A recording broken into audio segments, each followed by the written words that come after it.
balance between certain serotonin receptors and other serotonin receptors. And in the neuropathic pain, serotonin 2 and 3 are very important, and there is too much of them and not enough from the others. So you could say, well, we need to find a drug that increases these and decreases those. And then you can just go in Wikipedia, look at the receptor profiles, and one that looked very nice is aripiprazole, which has not been studied as far as I know. But there is case reports in pain that at the very low dose, just 2 milligrams, the lower dose is normally 10 milligrams, at 2 milligrams, it seems to be able, for some patients with neuropathic pain, to work. So we started using that in tinnitus. Amitriptyline also works on this balance. But there is other products, dopamine. Flupentixol works on dopamine D1, which is important because D1 is the receptor that allows you to zoom in to focus on the tinnitus, and you want to defocus from the tinnitus, where you have to activate D2. Unfortunately, it also blocks D2, so it's suboptimal, but according to me, it's the only drug that can block the dopamine D1 receptors. And if you look at the imaging, it does modulate your salience network, which is a network that tells you the tinnitus is important or not. You can, why would noradrenaline work? Because if you look at where the receptors are in the auditory cortex, in the somatosensory cortex, visual cortex, and all the sensory cortices, you've got especially alpha-2 receptors, so you can use clonidine in order to modify those receptors. I've already talked about serotonin, and then the opioids, you can activate the noise cancelling system, which starts from the pregeneral by, for example, using naltrexone at a very low dose. So which means that if you want to go to the H approach, then you use Deanxit for the plus clonazepam, as we've seen before, clonidine, aripiprazole, and naltrexone in a very, very low dose to be complementary, which is very different than how I was taught. I was taught you give one drug, if it doesn't work, you just increase the dose until people become zombies, and then you lower the dose again. So this is actually mechanism-based thinking where you repurpose drugs that are used for something else. Now you can also look at this multimodal approach, or this war on tinnitus, by looking at, you have to pick one model. Now I tend to like the Bayesian brain model, where I was trained that we are bombarded by stimuli, the brain is a black box that does something with it, and you get a motor and an autonomic response. This goes back to Plato, was Christianized by St. Augustine, and then entered neuroscience by the work of Descartes. Now, luckily, Plato had a very good student who said, well, kindly disagreed with everything Plato told him. So Aristotle thought, now this is not the right way. You always have an intention, and the intention drives you to predict what you want to see. You scan the environment, and then you verify is what you need, which could be, I'm thirsty, I want to look for water, so you predict there will be water in the fridge, you go and look for it, you confirm it or you disconfirm it, and that results in a response. This was Christianized by Thomas Aquinas, and then that led to scientific involvement of Bayesian approaches in neuroscience. So Bayesian approach just means that your brain extracts information from the environment, and it makes predictions about what it will encounter. It looks via the senses whether the predictions are right or not, and it builds it into a model in the brain that we have of how the environment should look like. Then and this will then lead to a certain percept. So a percept means that there is a prediction of what you expect to perceive, which could be sound, and then you look in the environment whether there is support for it. And the environment can be internally, it can be in the brain, or it can be externally, depending on the situation.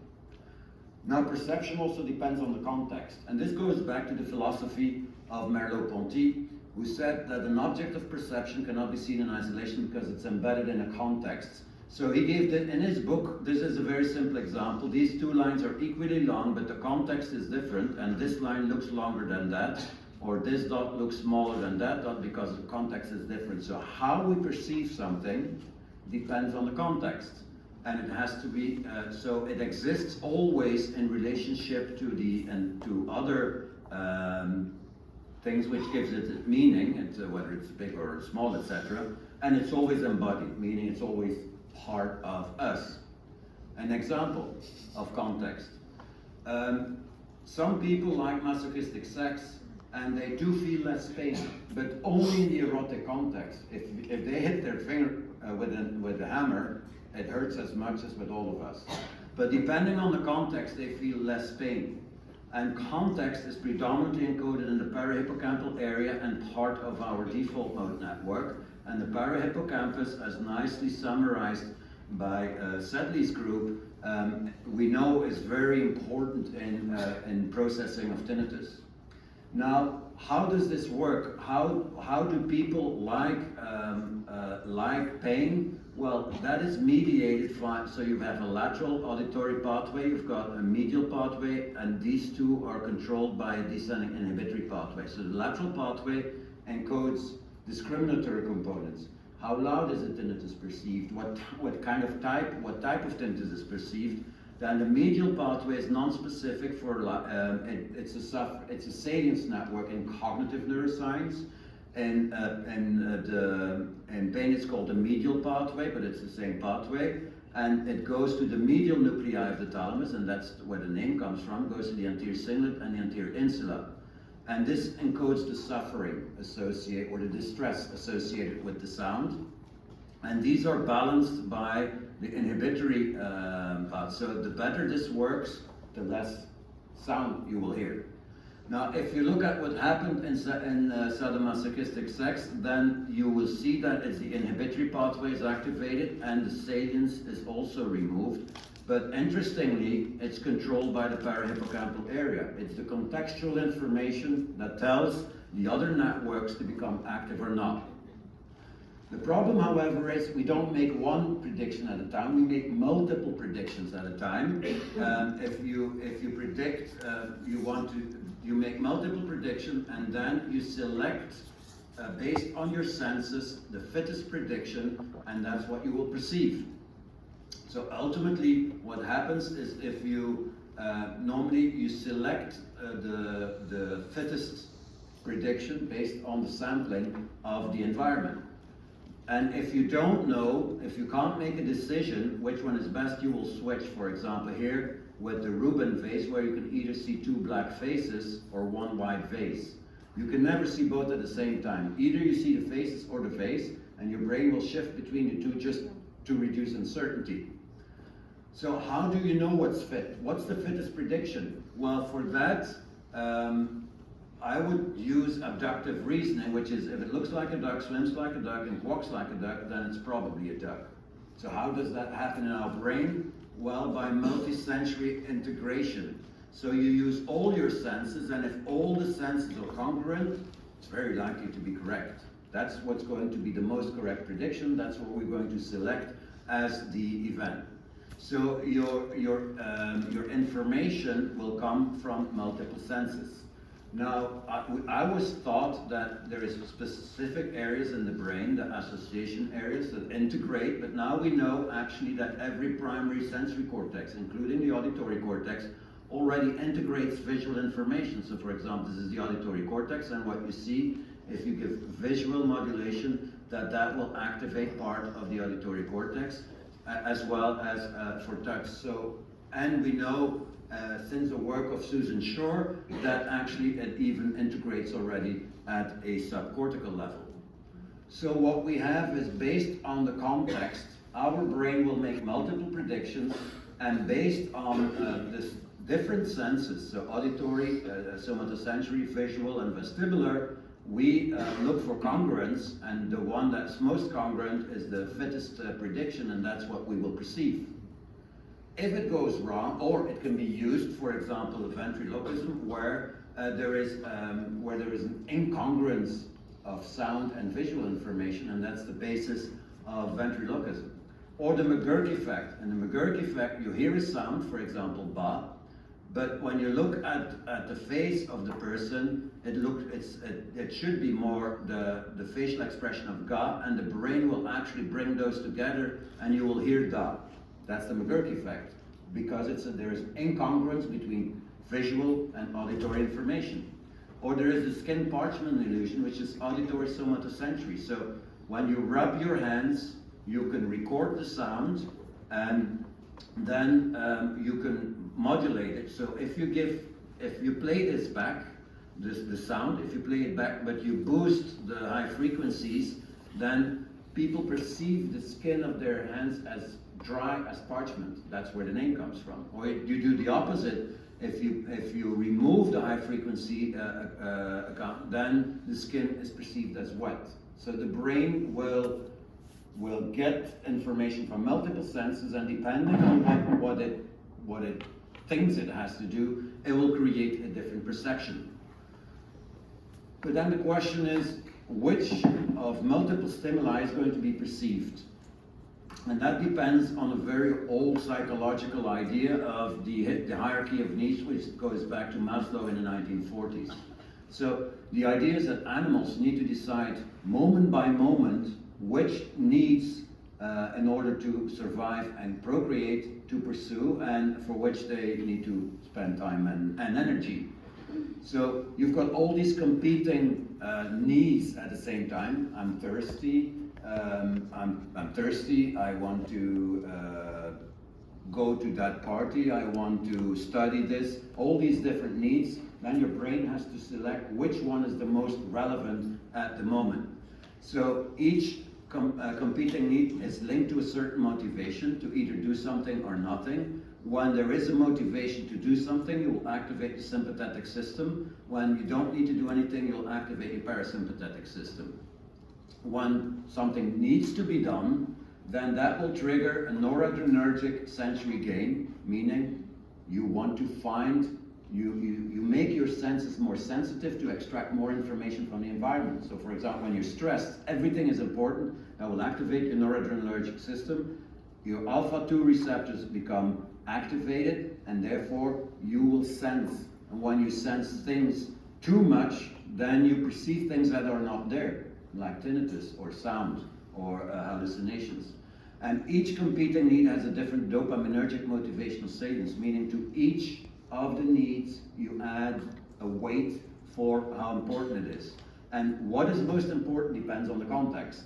For example, these animals are thirsty, so they have a physiological need to increase the chance of natural selection. They have to procreate. These are two competing needs. So probably this, if they're very thirsty, they won't think at this, so this one might be more important than that one. But if a lion arrives, that gets priority. So, and this is called the hierarchy of needs. I think in general, and the hierarchy, of course, depends on the context. If there is a fence here, then the giraffe might not be worried whatsoever.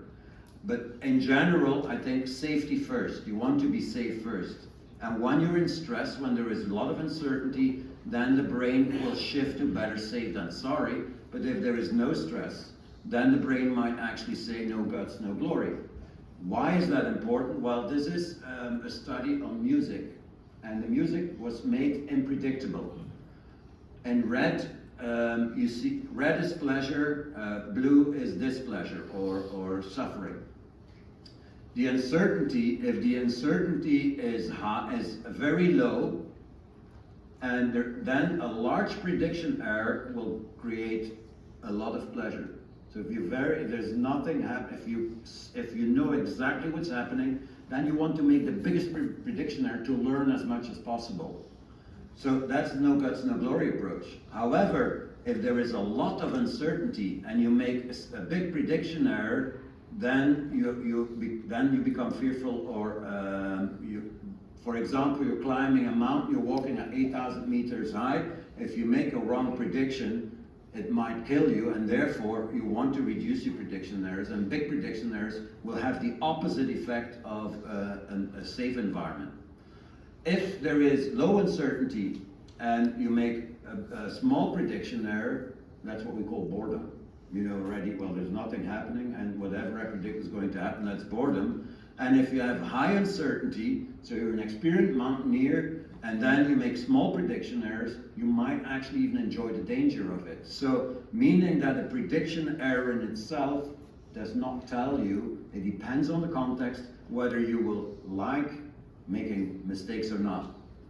So that allows us to adapt our behavior, and in the brain that happens by computing those alternatives via two pathways. One, the current situation is computed in the pre-channel anterior cingulate, the alternatives in the dorsolateral prefrontal cortex.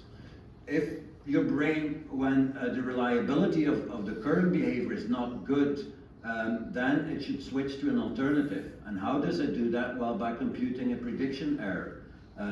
If the prediction error becomes bigger and bigger and bigger, then the reliability goes down, and this is encoded in the insula, so part of your salience network. The switching occurs in the anterior cingulate cortex, which is also just like the insula part of your salience network that says it's behaviorally important or not. This need is what we need to follow. And then the previous approach is rejected in the ventromedial prefrontal cortex, and the nucleus accumbens will confirm that the new strategy is good.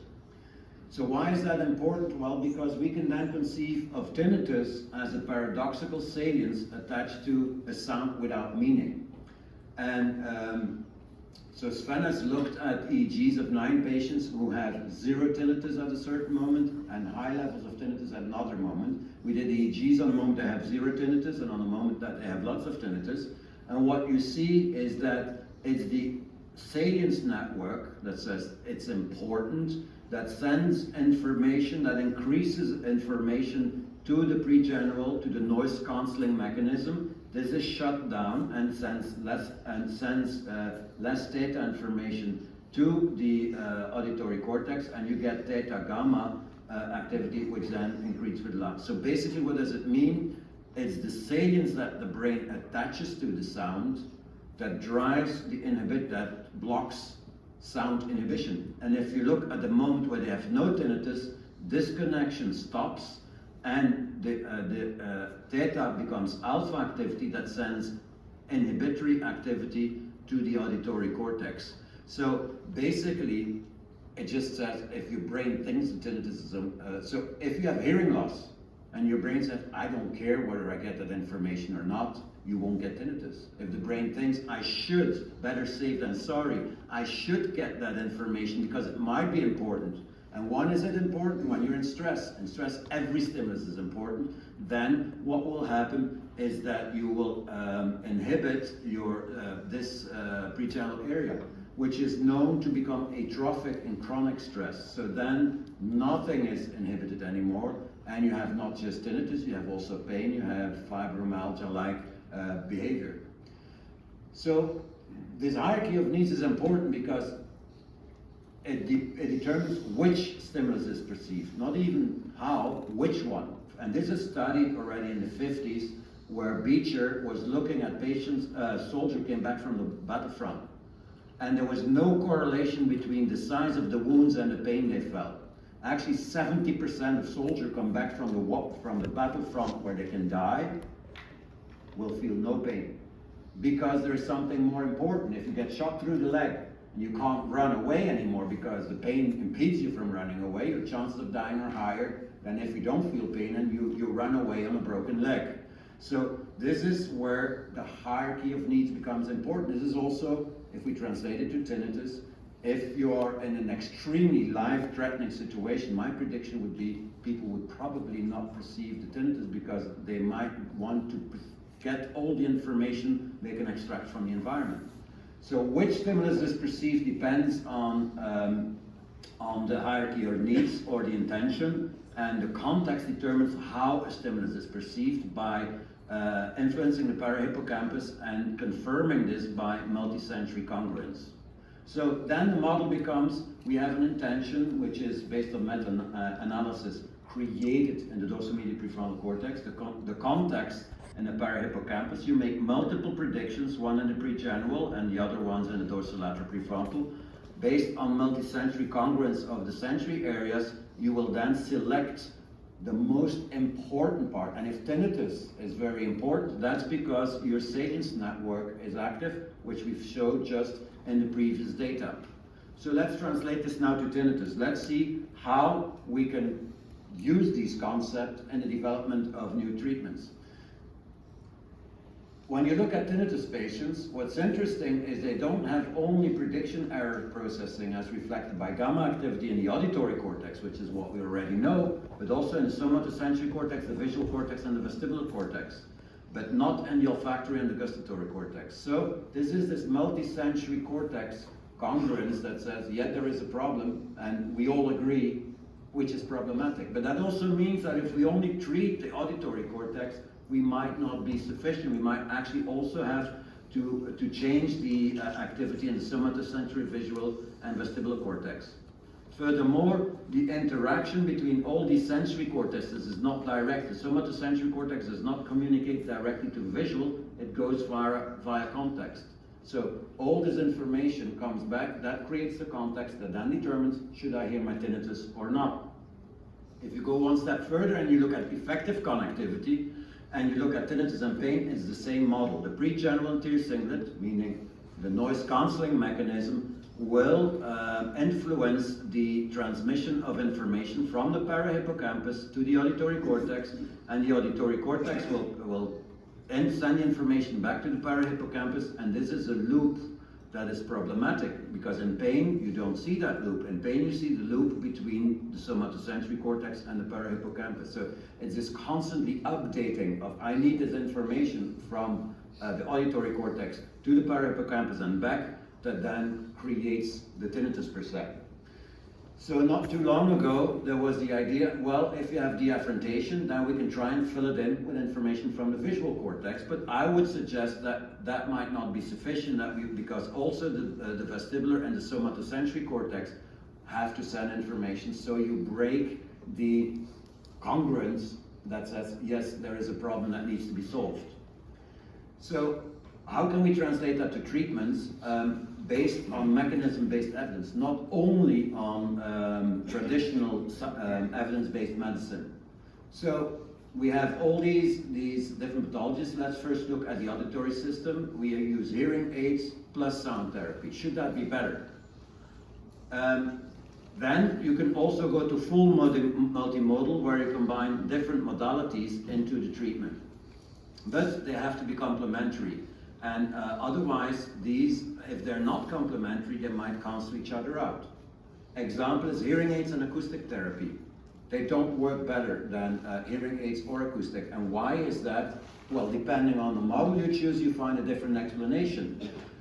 In the Bayesian brain model, what you do is hearing aids improve sensory updating. So you make a prediction, and you can get better sensory information to see whether the prediction is right or wrong. But masking reduces the sensory updating, so they cancel each other out, and that's, from a theoretical perspective, why you would expect that it does not benefit. So what about TMS and TDCS? One is electrical, one is magnetic. If you look only at TDCS and you combine it with TRNS, so you do frontal TDCS and auditory cortex TRS, so you do multimodal, well, unimodal but combined, that according to a network meta-analysis, that's the best treatment. If you combine TMS and TACS, then what is interesting is if you synchronize them, so you do TMS at 10 Hertz and TACS at 10 Hertz, and you do them simultaneously, then what you see is that the combination, whether your eyes are open or closed, doesn't matter, is better than TACS alone or TMS alone. So you change the alpha activity, which you entrain by 10 Hertz activity stimulation, is a lot better. Furthermore, it remains a lot longer better than if you only use TACS or TDCS. Then you have short benefit, and then that's gone. Whereas the combination works longer. So some combinations might actually be good, at least from an electrophysiological point of view. Now, of course, you all know sound therapy plus some kind of electrical stimulation.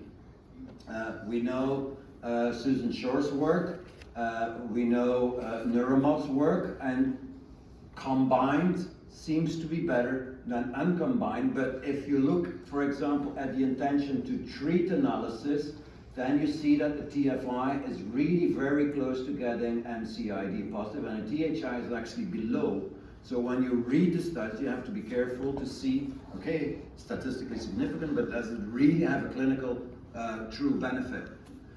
You can also use vibration, and vibration activates your piezo receptors that are sensitive to vibration. And what you see if you present sounds plus vibration, it also seems to be better than just sounds by itself. The same with another sound device where you see that, that there is a benefit for both sound in orange and sound plus electrical stimulation. Seems to be very similar. But if you look at the individual data, the benefit for some patients is a lot larger in the ones with sound and stimulation than in the ones who only have sound. So there is lots of these combinations now that actually fit in the concept of war on tinnitus. You can use sound stimulation and vagal nerve stimulation. This was the study we did, and there were some people who did not respond, and according to Mike Kilgard, it could have been linked to the fact they were taking medication that was actually canceling the effect. And then a second study was done by Rich and Sven, who are here in the audience, and then you say that the paired stimulation, there was more benefit than in the control. So in general, the idea prevails. So what about medication? Because lots of medications have been tested, but not a lot have been very successful. So what if we start combining those as well, like I suggested in the tinnitus cocktail earlier? Here is a study where placebo was compared to ginkgo versus ginkgo plus antioxidants. And what you see is that placebo didn't do anything, ginkgo gave some benefit, and ginkgo plus oxidants gave a benefit which was most pronounced both on THI and on loudness. So the combination, again, seems to be beneficial. What about sound and medication? So if you compare, as a control, there was no placebo, but if you compare ginkgo versus masking versus TRT versus ginkgo plus music, and you look at the 12-month outcomes improvement from for the THI, you see an improvement in ginkgo, you see an improvement in masking, you see an improvement in TRT, but the biggest improvement you find in the combination, also for loudness. Again, combining things might seem to be beneficial if there is a benefit, if there is a logic, a mechanism that you can explain. So what if we apply medication plus electrical or magnetic stimulation, and those patients with tinnitus who are depressed, for example? In depression, it has been shown that if you give psychostimulants like methylphenidate or Provigil with TMS, that you get better response. Also, if you combine antidepressants with rTMS, you get a better response. But you have to be careful, because if you give antipsychotics, actually the response of rTMS might be worse. So again, they might cancel each other out. So we have to understand the mechanisms that are involved, and other drugs don't seem to have an influence. Same for TDCS, where in depression, we can't find evidence for superiority, but in addiction, you can. So what about psychology and stimulation? Well, here you find a study for bifrontal TDCS and tinnitus patients with TRT, where you see that before treatment, if you just give stimulation, you have a little bit of a benefit. With a combination, a little bit more benefit. Both on THI, on sleep, on the quality of life improves. Anxiety decreases more with the combination than just the stimulation. And the depression also improves more with the combination of stimulation and TRT. So, in conclusion, I think the concept of war on tinnitus, of course, is based on modern warfare, but it's a more philosophical idea, which fits in the concept of mechanism-based evidence, not replacing evidence-based medicine. We still need to use evidence-based medicine, but it should be based initially on mechanism-based evidence, because this may lead to a lot of novel treatments. I mean, if you look at how many there are possible combinations, we've just started. And it's thanks to probably the bimodal stimulation companies that we are capable of conceiving of just expanding this way further than we do right now. But they need to be mechanistically complementary. And this is where we fall short. We don't have a perfect pathophysiological model of tinnitus yet. You have to pick one and hope it's the right one, or we have to come up with an all integrated pathophysiological model that all of us agree upon. So, because the added treatments might also cancel each other out if we don't do it in a correct way. So ultimately, mechanism-based medicine needs evidence-based confirmation, and the failures of what we will mean that our mechanism is wrong, so we have to redesign it, and that will help to refine our understanding of the pathophysiological mechanism of action. So with that, I would like to thank you for your attention, and I hope, Bertolt, I've convinced you that the war on tinnitus might be good.